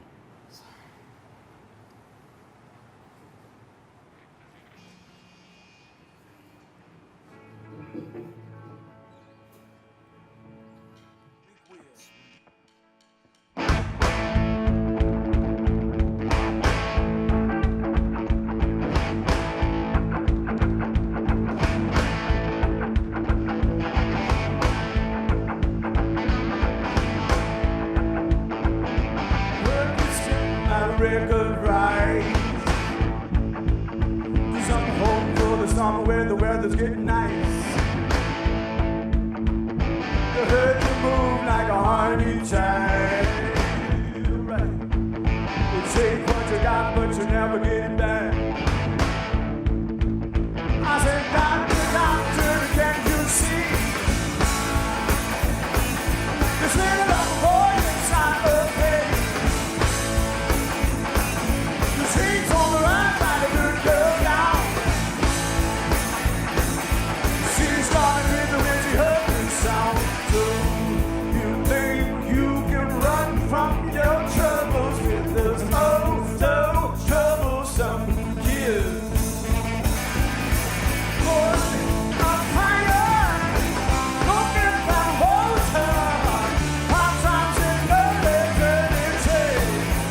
said, sorry, lover boy, you know you're gonna ride a line. You think you can ride from your troubles? If there's no troublesome here. Boy, I'm fire, smoking that potion. Hot times in love.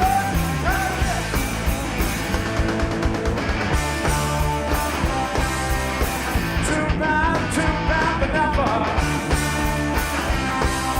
Spend more time than she's a go-getter.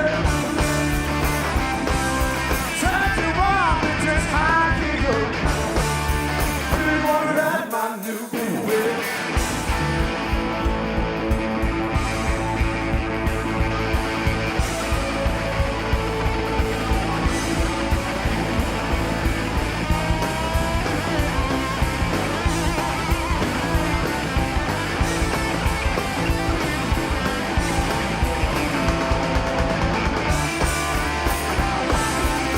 Too bad, but never. We're on the wrong time, but she's a go-getter. Turn to one with just high heels. Really wanna ride my new whip.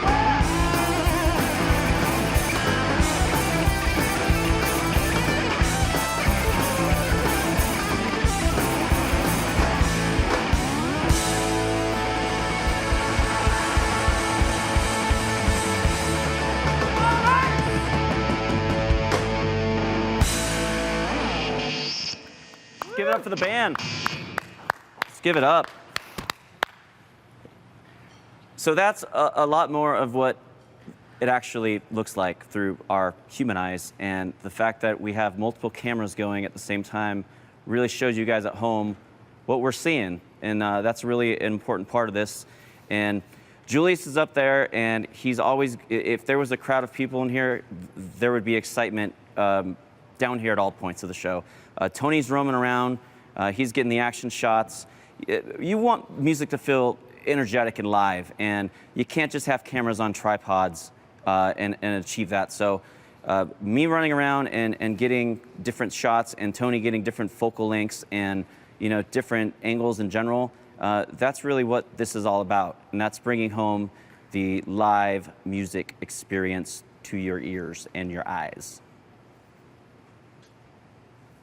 Yeah, it's always great to see the actual production through your eyes, like you said, and to be able to see what's going on behind the scenes versus just, seeing it in a venue and seeing that photographer or videographer wandering around. We do have some amazing questions that have been coming in, so we're going to queue it up. We've got one for Jim, and then David, stay on. We've got one coming for you as well.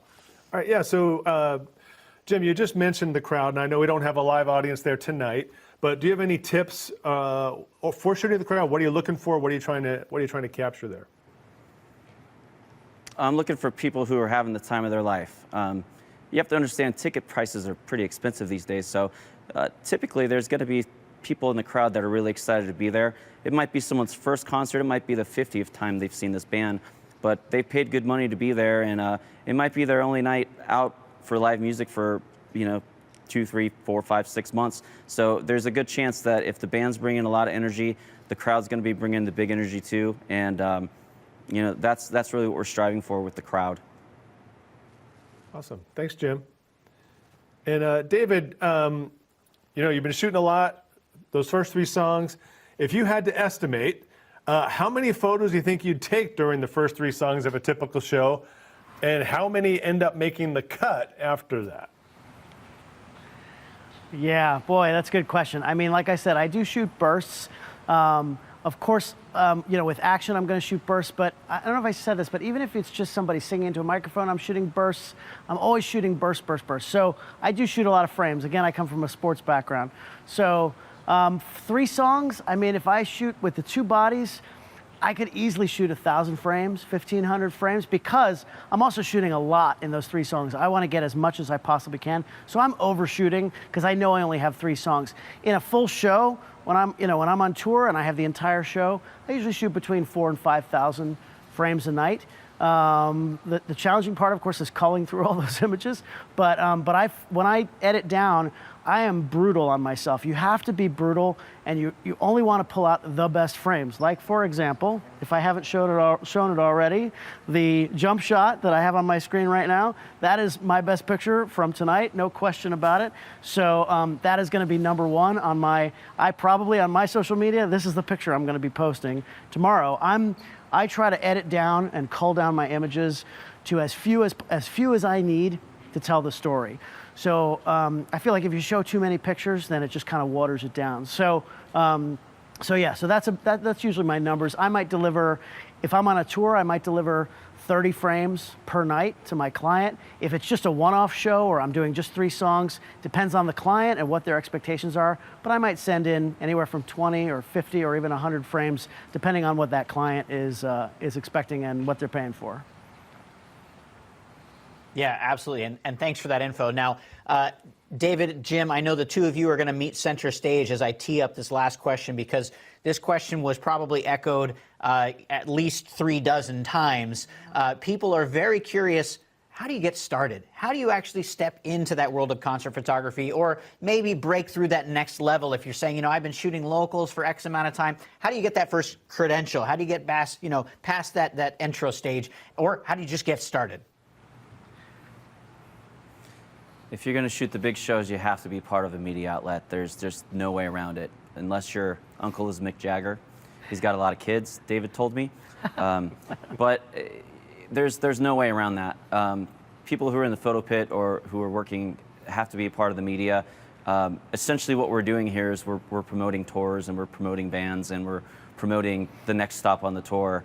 And if you're not working for a media outlet, it's not going to work. No question. I mean, that's for the big shows, the arena shows, the stadium shows. However, the good news is there are a lot of other concerts around, right? There are theaters in your town, there are small clubs, and you don't need necessarily a photo credential to be able to photograph those. So these days with social media, you can reach out to the venues, you can reach out to bands, right? Taddy Porter, these guys are on social media. If you send them a DM, I'm sure now they're going to get flooded with DMs, but I'm sure if, bands, if you send them a DM and you're really nice about it, and you say, hey, you're coming to my town, is it okay if I come out and shoot? Maybe you give them a handful of pictures just to be nice. You don't give them everything for free, but you're just going to give them 2 or 3, 4 pictures. You just want to show them what you can do for them. Make that clear, by the way, that that's why you're doing it. You want to show them what you can do, and eventually you want to be able to get paid for this. But you need to build up your portfolio if you're just starting. So that means contacting the bands, and again, the venues. The venues always, a lot of them do actually have their own photographer. There are venue photographers. Reach out to the venues. They will oftentimes allow cameras. You can build up your portfolio. You can get right up against the stage and really make some great pictures that way. Make sure you're tagging everyone in the band, the label, the management, the venue. You can tag the guitar string company that the guitar player uses. The more exposure you can get to your work, the better. And if you're doing good work, the band will have you out, especially if it's a band that's starting out that's new. Having stuff to post on social media is such a key point to a band's success, especially the newer bands. And you can go, at this point, we all know someone who has a relative that's in a band. And anytime you reach out to your aunt or your uncle who might have, or your nephew who just started playing guitar and they're playing their first gigs, go shoot them in the club. There's no 3-song limit there.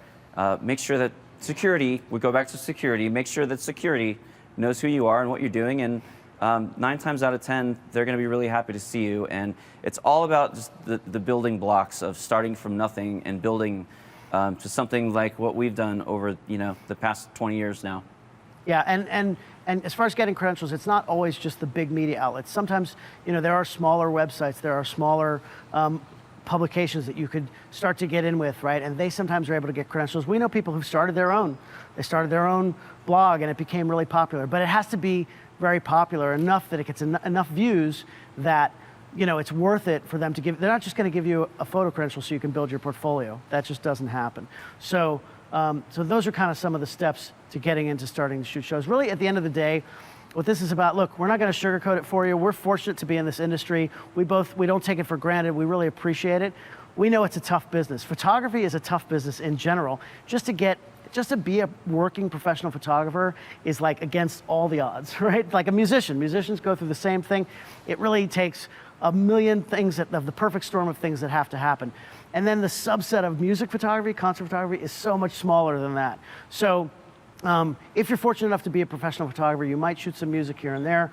Very few actually get to shoot music full time. But having said that, that's the bad news. The good news is, if you're really passionate about it, I'm not a pessimist. I feel like if you're really passionate about it, you can't imagine doing anything else. It's really in your blood. It's your life. Be smart about it. You know, learn the business, do it the right way. But if you just can't imagine doing anything else, you've got to pursue it. I'm never going to tell somebody not to do it because the odds are against you. Hey, some of the greatest, artists in the world did it because everybody said they couldn't do it. The odds were against us too. Absolutely. 100%. Persistence, following up, making sure you're posting your best work. If it can happen for us, it can happen for anyone. At least I say that about myself all the time. I don't think that David and I ever thought when we first started shooting photos that we would be doing an event here with Canon. So just follow your passion. Follow your dreams, kids. It can happen. And you really do have to have a thick skin too, right? You're going to get no way more often than you get yes. Even, I don't know about you, I still get no's all the time, right? It's still a hustle. It's still a business. Wait, they tell you no? Right? It does happen once in a while. Sometimes you just don't hear back at all, right? That's usually what happens. But it still happens to us, right? So it's okay. It's a numbers game. If you try to approach 100 people and you get one good one, then one person to let you do what you want, then you're in. That's it. That's the one you're going to tell people about. Nobody's going to know about all the other 99, the no's that you got. All right, I think we're going to go back to New York. We have some last questions here before we close it out with Taddy Porter. What do you guys got for us? Yeah, we've got a great question that came in for you guys, and I think both of you can take your stab at it because this is a fun one. All right, so you talked about sharing stuff on social media. Obviously, the photographer owns the copyright to the image, but can you go ahead and sell them without the band signing off on anything? When is it not cool to publish or sell an image? Stills. Well, sometimes the bigger artists will make you sign contracts that specifically say that you cannot even print an image or share it, a printed image for free. A band like Kiss, for example, there's a lot of rules. And a band like Kiss also is one of the most exciting bands to shoot. They know that. If you didn't sign a photo contract and you can do a limited amount of a certain print size, you can typically get away with that. I would still always err on the side of caution. When it comes to stuff like that, a lot of stuff that we do is, do it and ask for forgiveness later. If you're doing that sort of stuff, you might want to have other people involved. With that said, the image has to be absolutely incredible for someone to want to buy it.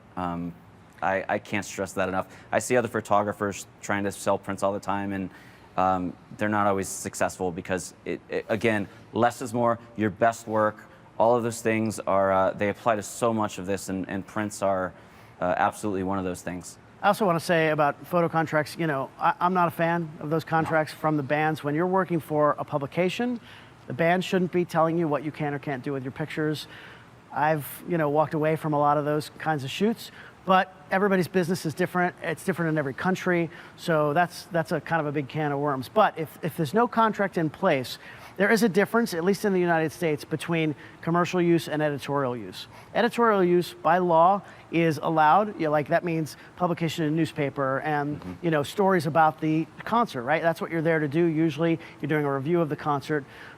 Those kinds of things are allowed by law. Commercial use is things like selling T-shirts, right? Posters, things like that could be construed as merch or even advertising. If you post something, with a Nike swoosh on it or something, and that's implies endorsements. That's not allowed. So you got to be really careful about that kind of thing. So the laws do vary country to country, but in the U.S., editorial and commercial, there is a big distinction there. Absolutely.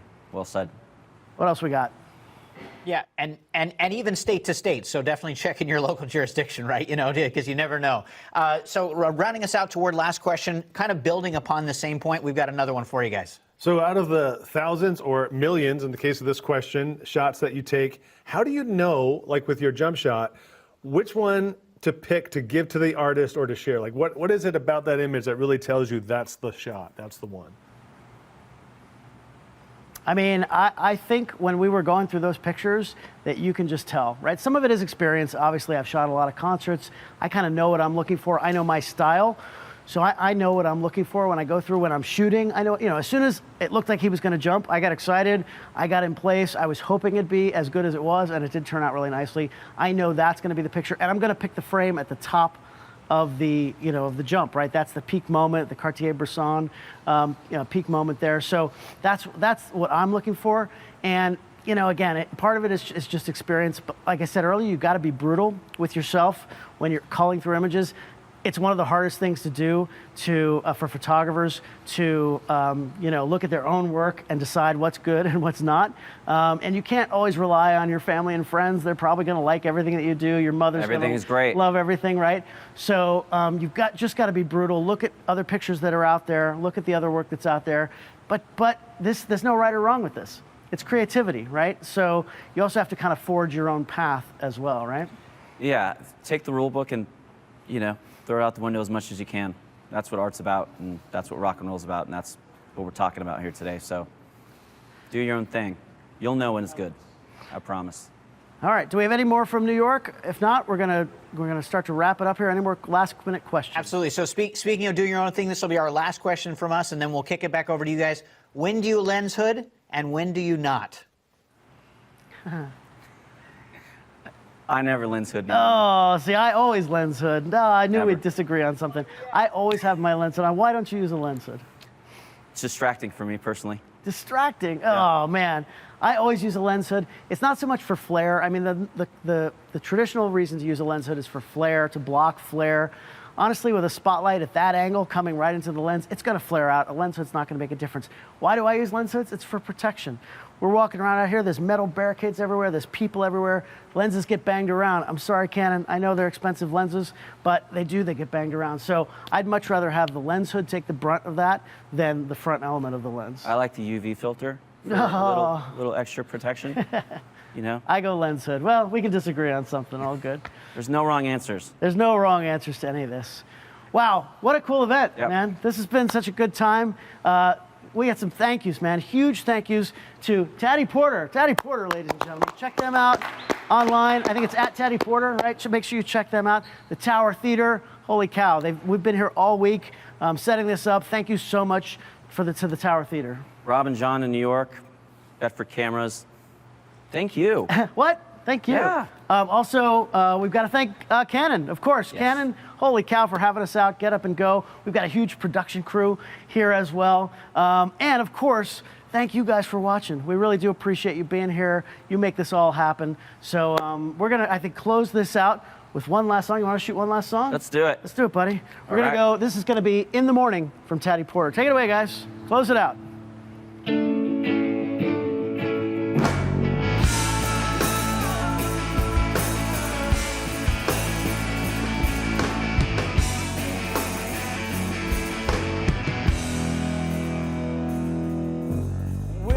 Time go, we're almost done, but the boy had just begun. Oh, tell me, boy, why you having no fun? Did you drop the love on my tongue? Oh, and she called me in the morning. I said, call me in the morning. Oh. Slow cigarette won't make no sound till the moment explodes under your ground. Oh. I won't forget, I remember somehow, and you feel the same as me now.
after love for my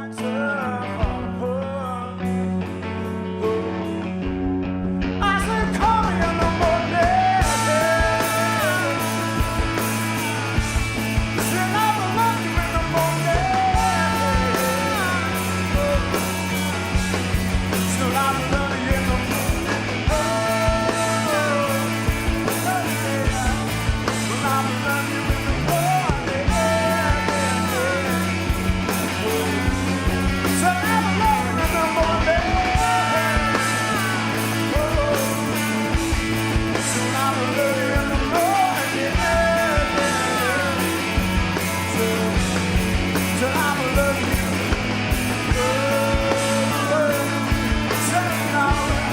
So I will love you in the morning. So I will love you.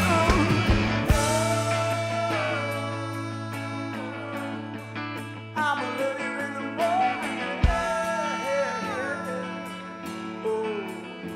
So I will love you in the morning. So I will love you in the morning.